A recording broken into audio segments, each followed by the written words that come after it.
Maid found a billionaire locked in a basement. What he whispered changed everything. Sweet Jesus, what did they do to you? The story opens immediately with high stakes, Amanda's flashlight beam slicing through the suffocating darkness of a forgotten basement to reveal a man in a torn designer suit, bound with industrial chains to corroded pipes, his face gaunt with dehydration, his expensive watch still gleaming against bruised wrists.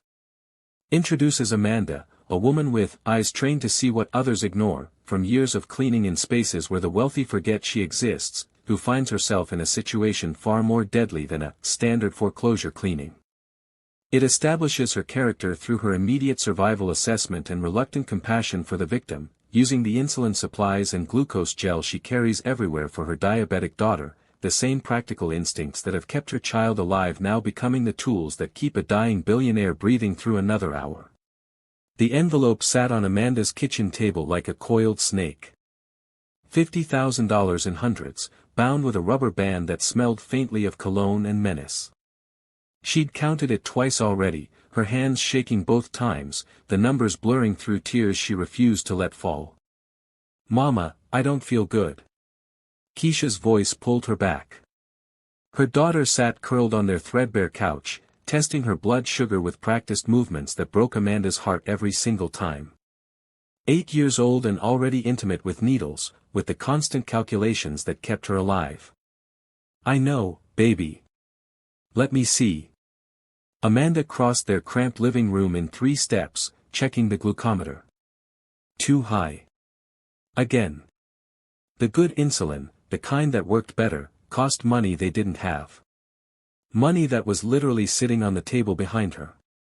She could hear Marcus Hendricks' security chief in her head, his voice smooth as oil over gravel, think about what matters, Ms. Brooks. Your daughter. This apartment. The life you're trying to build. Nobody has to know what you saw. Nobody has to get hurt, Except Brian Washington was already hurt. Dying, most likely, in that basement while she stood here weighing her daughter's life against a stranger's. A billionaire stranger who probably never noticed people like her, who stepped over cleaning staff like they were furniture. But she'd seen his eyes. Desperate, yes. Terrified, absolutely. But also calculating, aware, human in a way that made forgetting him impossible. The eviction notice was wedged under her coffee mug. Final notice. 3 days to come up with 2 months' rent or they were out. Keisha would lose her school, her routine, the stability she needed to manage her condition. Amanda had worked doubles for 6 months straight and still couldn't catch up. $50,000. She could pay the rent, buy a year's worth of insulin, maybe even save something. All she had to do was nothing. Stay quiet. Be invisible like she'd been her whole life. Amanda picked up the envelope. Felt its weight. Then she looked at her daughter, at the girl she'd raised to tell the truth even when it was hard, to stand up even when she was scared. Mama's got to go back out for a little while, baby. But it's nighttime. I know. Amanda grabbed her cleaning bag, checked for the veterinary supplies she'd pawned during her last shift at the clinic. Some messes can't wait till morning. She left the money on the table. Blood money had a way of staining everything it touched. Dawn was still an hour away when Amanda slipped through the mansion's service entrance. The key trembled in her hand as she disabled the alarm, a code she'd memorized from watching the property manager, one of a dozen small invisibilities that came from years of being overlooked. The basement stairs creaked under her weight. She froze at every sound, her heart hammering against her ribs. If Marcus's people caught her here, the best she could hope for was a quick death. Sweet Jesus, please let him still be breathing, she whispered, her flashlight cutting through the darkness. He was. Barely. Brian Washington looked worse than he had 12 hours ago, his skin gray and waxy, his breathing shallow. But his eyes tracked to her immediately, sharp with desperate recognition. You came back. His voice was dust and gravel. Hush now. Save your strength. Amanda unpacked the 4 supplies, her hands steady despite her terror. She'd watched enough veterinary procedures to fake competence. The saline bag was meant for a dehydrated German shepherd, but biology was biology. She found a vein on his second try. Brian's exhale of relief made her throat tight. "Why?" he rasped. "Because leaving you here to die ain't something I could live with." She adjusted the drip rate, then pulled out a protein bar and water. "Slow sips. Your stomach can't handle much. Marcus, he's going to kill you for this." "Probably." Amanda dampened a cloth, cleaning the dried blood from his face with practiced gentleness. "But my daughter's watching me. Even when she can't see me, she's watching. I got to be someone she can be proud of." Brian's eyes filled. "The backup drive. It has everything, the forged documents, the wire transfers, emails. Everything to prove what he's done." "Where is it?" "His office. Downtown. 47th floor." Brian's fever-bright eyes locked on hers. "Biometric lock. But he keeps a manual override key in his desk. Third drawer, false bottom. The drive is in his wall safe behind the Rothko painting. Code is 081573, his mother's birthday." Amanda committed every word to memory. "You telling me this because you think I'm fool enough to break into a billionaire's office?" "I'm telling you because you're brave enough to come back for a dying stranger." His hand found hers, his grip surprisingly strong. "And because you're the only chance I have left." The floor bag was half empty when Amanda heard it, a car door slamming somewhere above them. Her blood turned to ice. "Security check," Brian breathed. "Tuesday mornings. 5 a.m. Amanda killed her flashlight. "I'll be back. I promise." She was already running. The Madison Tower lobby gleamed like a temple to wealth at 10 p.m., all marble and chrome and the kind of silence money bought. Amanda pushed her cleaning cart through the service entrance, her borrowed uniform tight across her shoulders, her heart a war drum in her chest. The security guard barely glanced up. That was the thing about being a cleaner, you were scenery, forgettable as wallpaper. She'd counted on that invisibility her whole life. Tonight, it might save her. Or get her killed. The service elevator took forever. Amanda watched the floor numbers climb, 45, 46, 47, each ding marking another step deeper into danger. The master key, stolen from her supervisor's desk, was slick with sweat in her palm. Marcus Hendrick's office was at the end of a hallway lined with abstract art worth more than her entire neighborhood. Motion sensors tracked her movement. She'd researched the building's security system for 3 hours at the public library, learning that the sensors distinguished between authorized personnel and threats based on access credentials and behavioral patterns. Act like you belong. Move like you're supposed to be here. She cleaned her way down the hall, emptying trash bins, wiping down surfaces, getting closer with every casual step. The office door's biometric lock glowed red. But the manual override, Brian said there was always a manual override for fire code compliance, sat beneath a small access panel. The stolen master key slid home with a click that sounded like a gunshot. Inside, the office was obscene in its luxury. Floor-to-ceiling windows overlooked Chicago's glittering sprawl. The Rothko painting dominated one wall, blood red and black, probably worth $20 million.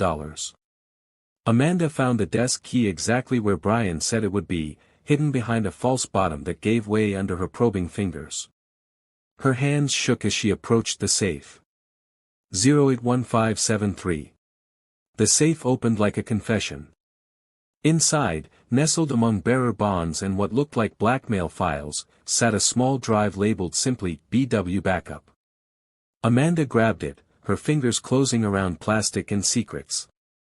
She was turning to leave when every screen in the office blazed to life simultaneously, flooding the room with cold blue light. And there, on the security monitor, was her own face captured in perfect high definition. Time to run.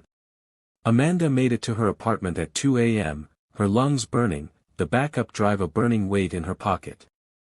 She'd taken 3 different buses, doubled back twice, her every instinct screaming that she was being followed even when she saw no one. She'd barely locked the door when Keisha called out from the bedroom. "Mama? You're shaking. Bad dream, baby. Go back to sleep." Amanda's voice was steadier than her hands. She hid the drive inside Keisha's insulin case, the one place she prayed they'd never look, and tried to calm her hammering heart. The knock came at 6 a.m. Not a knock, really. More like a polite announcement of invasion. Amanda looked through the peephole and her stomach dropped into freefall. Marcus Hendricks stood in her hallway, flanked by 2 men in expensive suits that did nothing to hide their threat. He smiled at the peephole like he could see straight through to her terror. She had no choice but to open the door. "Ms. Brooks." His voice was cultured, warm, the kind of voice that narrated nature documentaries and sold luxury cars. "May I come in? We have something important to discuss. My daughter's sleeping. All the more reason to keep this brief." He walked past her without waiting for permission, his cologne filling her small space like an occupying force. His men remained in the doorway, blocking her exit. Marcus settled onto her couch like he owned it. Maybe he did, his company probably owned the building. "You took something that belongs to me. I don't know what you're talking about. Please." He smiled, but his eyes stayed cold as January. "Let's not waste time with lies. You accessed my building at 10:07 p.m. You were in my office for 4 minutes. You left with a data drive containing proprietary information." Amanda's mouth went dry. "Here's what's going to happen." Marcus leaned forward, his voice dropping to something intimate and terrible. "You're going to give me that drive. You're going to forget you ever saw Brian Washington. And you're going to take the $50,000 I offered, which I'm now raising to $75,000, and disappear. Maybe move to another state. Florida's nice. Your daughter would love the weather. And if I don't?" His smile never wavered. "Keisha's school. Madison Elementary. She walks 3 blocks every morning, crosses 2 busy intersections. So many things can happen to a child in a city this big. Distracted drivers. Strangers offering candy. Medical emergencies where the right insulin somehow never arrives." The world tilted. "You threatening my baby? I'm offering you a choice, Ms. Brooks. The smart choice. The only choice." Marcus stood, buttoning his suit jacket. "You have until midnight tonight.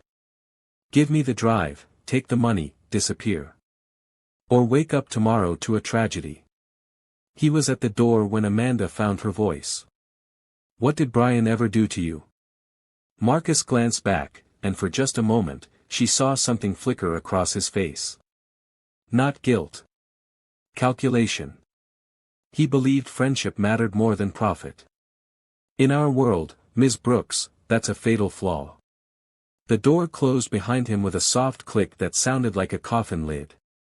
Amanda waited until she heard the elevator descend.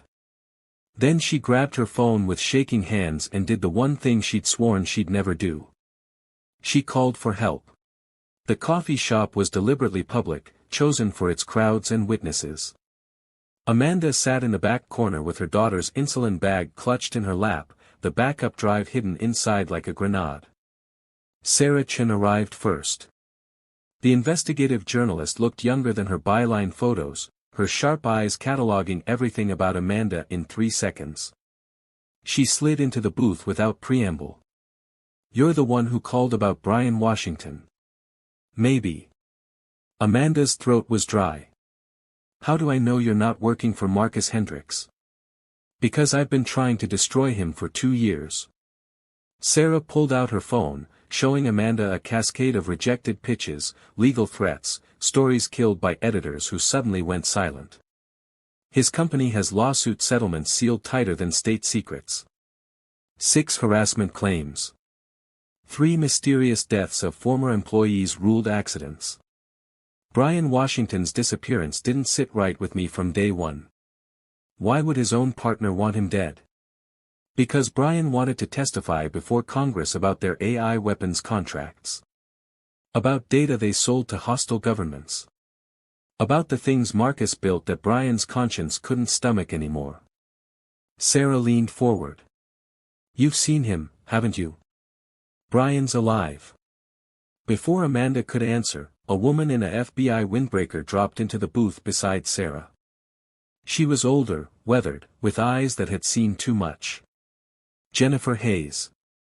Cyber Crimes Division. She showed her credentials, then put them away. Officially, I'm not here. Unofficially, Marcus Hendricks has been on our radar for 18 months and we can't touch him. His lawyers are better than ours. His money's cleaner.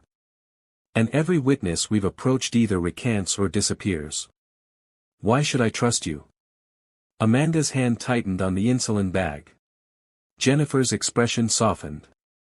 Because 15 years ago, my little sister worked as a receptionist for a pharmaceutical company. She found evidence of price fixing that was killing people who couldn't afford medication. She tried to blow the whistle. Her voice went flat. They found her body in the river 3 weeks later. Ruled a suicide. I've been waiting a long time to make men like Marcus Hendricks pay. The three women looked at each other across the scarred coffee shop table. Unlikely. Desperate. Dangerous. I have proof, Amanda said quietly. Everything Brian told me about. Documents. Recordings. But Marcus threatened my daughter. If I move against him, she dies. Then we extract Brian first, Jennifer said. Get him somewhere safe, somewhere public enough that harming either of you becomes impossible. Then we hit Marcus with everything at once, federal charges, media exposure, simultaneous strikes so he can't kill the story or kill you. That's insane, Amanda whispered. So is letting him win. Sarah's eyes blazed. How many more people disappear? How many more women like your daughter grow up in a world where men with money can do anything? Amanda thought about Keisha, about the kind of woman she was raising her daughter to become. About the choice between safety and soul that she'd already made once in that basement. What do you need from me? Jennifer pulled out a laptop. Tell us everything. The layout of the mansion. Brian's condition. Security patterns. Marcus's schedule. We've got maybe 72 hours before he makes his move. 48, Amanda corrected, her voice steady despite her terror. He gave me until midnight tonight. Sarah smiled, sharp and hungry. Then we'd better get started. They planned through 3 pots of coffee, mapping out an extraction that was equal parts impossible and essential. And for the first time since finding Brian Washington in that basement, Amanda Brooks felt something stronger than fear. She felt dangerous. The charity gala was Marcus Hendricks' annual vanity project. Chicago's elite gathered to applaud themselves for donating money they'd never miss. Jennifer had confirmed his attendance through social media posts and press releases. He'd be there from 7 until midnight, performing benevolence for cameras while a man rotted in his basement. Amanda and Jennifer approached the mansion at 11 p.m., dressed in city health inspector uniforms that Jennifer had requisitioned through channels she refused to explain. The badges were real enough to pass a casual inspection. Whether they'd hold up to scrutiny was a gamble they couldn't afford to lose. Complained about potential environmental hazards, Jennifer announced to the security guard Marcus had left behind. She waved an official-looking clipboard. Foundation cracks, possible carbon monoxide. Takes 20 minutes, tops. The guard looked bored. Make it quick. Amanda's heart hammered as they descended into the basement. Every step felt like walking deeper into a trap. But when her flashlight found Brian, still alive, still conscious, relief flooded through her so intensely she almost wept. I told you I'd come back, she whispered, already working to free his restraints. They'd brought bolt cutters, medical supplies, a wheelchair folded in their van outside. Brian's eyes widened when he saw Jennifer's badge. FBI. Later. Jennifer cut through the last chain. Can you walk? I can crawl out of hell if it means getting away from Marcus. But when they tried to lift him, Brian's legs buckled. Dehydration and confinement had stolen his strength. The wheelchair was their salvation. Amanda wrapped Brian in a maintenance blanket, coaching him to look ill but not dying, enough to justify their presence, not enough to trigger an ambulance call. Just a contamination exposure, she'd tell the guard. Taking him for precautionary evaluation. The press conference was held in the federal building with enough armed guards to invade a small country. Brian Washington, cleaned up but still gaunt, sat beside Amanda at a table bristling with microphones. Every major news network had sent cameras. Sarah Chen's article had dropped at dawn, and the internet was already on fire. My name is Brian Washington, he began, his voice steady despite everything. 3 weeks ago, my business partner Marcus Hendricks imprisoned me in a basement and attempted to steal my company through fraud. I would be dead if not for the courage of Amanda Brooks. The cameras swiveled to her. Amanda felt herself shrinking under their gaze, every instinct screaming to make herself small, invisible, safe. Then she felt Brian's hand on her shoulder and remembered why she was here. I'm nobody special, she said quietly. Just a woman who cleans houses. But I saw something wrong and I couldn't walk away. My mama raised me to believe that evil wins when good people stay silent. The questions came like bullets. She answered them all, her voice growing stronger with each truth she spoke. Yes, she'd been threatened. Yes, she'd been offered money to stay quiet. Yes, she'd been terrified every moment. But my daughter was watching, Amanda said. Maybe not right there in the room, but she was watching. And I needed her to know that her mama didn't raise her to bow down to men who think money makes them untouchable. By noon, Marcus Hendricks' face was on every screen in America. By sunset, federal agents had raided his offices. The backup drive Amanda had risked everything for was already in the hands of prosecutors. But Marcus had resources that went beyond money. His legal team held a counter-press conference at 8 p.m., and Amanda watched her life get dissected on national television. Mr. Washington has been struggling with mental health issues for months, Marcus's lawyer announced, projecting sympathy like a weapon. Ms. Brooks is an opportunistic woman with significant debts who saw a chance to extort money from a vulnerable person. They showed her eviction notices. Her daughter's medical bills. Every financial hardship that Amanda had survived through sheer willpower became evidence of her supposed greed. She's a liar, Marcus himself said, standing before cameras with manufactured grief on his face. And I'm heartbroken that my friend Brian, in his diminished state, has become a pawn in her scheme. Amanda watched herself become a villain on every channel. Social media was already turning, half the internet calling her a hero, the other half calling her a con artist. Someone had found her address. Death threats flooded her phone. But when she checked her messages, there was one from Keisha, *Mama, I'm proud of you. No matter what they say, *. And one from Jennifer Hayes, * Discovery came through. The trial starts in 6 weeks. Marcus forgot to delete his security footage. We have him, *. Amanda turned off the television and allowed herself to smile. Let them call her a liar. The truth had a way of rising. The courtroom felt like a coliseum. Marble columns. Mahogany benches. The weight of justice carved into every surface.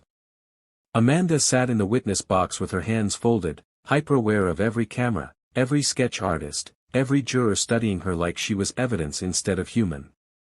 Marcus's lead attorney, Patricia Drummond, approached with a smile that didn't reach her eyes. Harvard Law. $2,000 an hour. A reputation for destroying witnesses. Ms. Brooks, you're currently facing eviction, is that correct? I was. I've caught up now. Thanks to the crowdfunding campaign Sarah had organized, though Amanda didn't say that part. But at the time you allegedly discovered Mr. Washington, you were desperate for money. I was broke. That's different from desperate. Drummond's smile sharpened. You were offered $50,000 by security personnel to leave the property. $75,000 to stay quiet. And now you're suing Mr. Hendricks for damages. Seems like this has been quite profitable for you. Amanda met her eyes steadily. I haven't taken a dime from anyone except for donations people gave freely. And I'm not suing for damages. The federal government is prosecuting him for kidnapping and attempted murder. According to you. According to the evidence. The attorney pivoted, pulling out documents. You have a criminal record, don't you, Ms. Brooks? Amanda's throat tightened. I was arrested for shoplifting when I was 19. First-time offense. I was trying to get formula for my daughter. The charges were dismissed. But you were willing to steal when it suited you. I was willing to feed my baby. Amanda's voice didn't waver. Same as I was willing to risk my life to save a dying man. You can spin that however makes your client sleep at night. Drummond spent 2 hours trying to demolish Amanda's credibility. Her finances. Her education. Her immigration paperwork. Every vulnerability weaponized, every struggle turned into suspicion. Then the prosecution stood up. Your Honor, we'd like to enter Exhibit 47. Security footage from Mr. Hendricks' personal surveillance system, recovered from his mansion's backup servers. The courtroom screens blazed to life. There was Marcus Hendricks in high definition, standing in that basement, beating Brian Washington while he was chained and helpless. Audio played, Marcus's voice detailing exactly how he'd forge documents, how he'd eliminate loose ends, how he'd make sure Brian's death looked like a tragic accident. The footage ran for 7 minutes. When it ended, the silence in the courtroom was absolute. Marcus's face had gone gray. Drummond was frantically whispering to her colleagues. The jury looked sick. Amanda watched Marcus Hendricks, the man who threatened her daughter, who tried to make her complicit in murder, finally understand that his money couldn't save him. The verdict came after 4 days of deliberation, guilty on all counts. As they led him away in handcuffs, Marcus's eyes found Amanda's across the courtroom. She didn't look away. Didn't flinch. She'd stopped being invisible. The Presidential Citizen's Medal felt impossibly heavy around Amanda's neck. She stood in the East Room of the White House, surrounded by portraits of people who'd changed history, and tried to remember how to breathe. Amanda Brooks represents the best of American courage, the president said. An ordinary citizen who saw injustice and refused to be silent, even at tremendous personal cost. Because of her bravery, Marcus Hendricks will spend the next 25 years in prison. Because of her testimony, Congress passed the Worker Protection Act, ensuring that domestic employees who witness crimes are protected from retaliation. The applause was thunderous. Amanda looked out at the crowd and found Keisha in the front row, wearing the dress Brian had bought for her, tears streaming down her face. Her baby girl, healthy and safe and proud. Brian sat beside her, no longer the dying man from that basement but not the same man who'd been imprisoned either. Trauma and gratitude had changed him, humbled him in ways wealth never could. After the ceremony, they stood together in the rose garden. I've been thinking, Brian said. About what matters. About who I want to be. You don't owe me anything, Amanda said. I owe you everything. But that's not what this is about. He handed her a folder. The Elijah Project, that's what you called it, right? Protection Initiatives for Domestic Workers. I applied for nonprofit status last month. I know. I'm your first major donor. $50 million to start. Another 50 when you're operational. Brian's smile was genuine, free of the calculation she'd seen in so many wealthy faces. But I also want to work with you. Not write checks and disappear. Actually build something that matters. 6 months later, Amanda stood in front of the first Elijah Project Training Center, teaching a room full of house cleaners, nannies, and maintenance workers how to recognize crimes, how to report safely, how to protect themselves when speaking truth to power. "Y'all are invisible to them," she said. "They don't see you when you're cleaning their houses, watching their children, hearing their secrets. They think you don't matter." She paused, meeting each person's eyes. "But I'm here to tell you that invisibility is power when you choose to use it. You see everything they don't think matters. And when you find the courage to speak, when you refuse to be silenced, that's when you stop being invisible and start being unstoppable." Keisha sat in the back row, 13 now and healthy, doing her homework while her mother changed the world. Sometimes she'd look up and catch Amanda's eye, and they'd share a smile that needed no words. This was what they'd fought for. Not just justice for Brian Washington or punishment for Marcus Hendricks.